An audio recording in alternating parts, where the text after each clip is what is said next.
তারাপীঠে গেছিলাম পুজো দিতে। আমার বন্ধুকে দেখতে পাচ্ছেন অসাধারণ লুকিং নিয়ে বাজারে গেছিলো, এবং তারাপীঠে পুজো দেওয়ার পরে ওখানে গেলে পরে পাঁঠার মাংস বা খাসির মাংস সবাই কিন্তু প্রত্যেককেই খান, এবং কোথায় গিয়ে রান্না করলাম, কোথায় বাজার করলাম একটু দেখে নিন।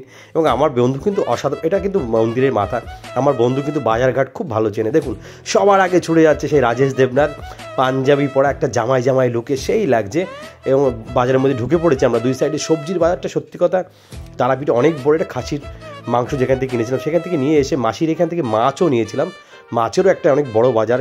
বন্ধু কিন্তু আমার সব চেনে, বাজার থেকে মাছ মাংস সব কিনে নিয়ে এসে, এই মাসি তো খুব চিৎকার করছিল মাছ দেওয়ার সময়।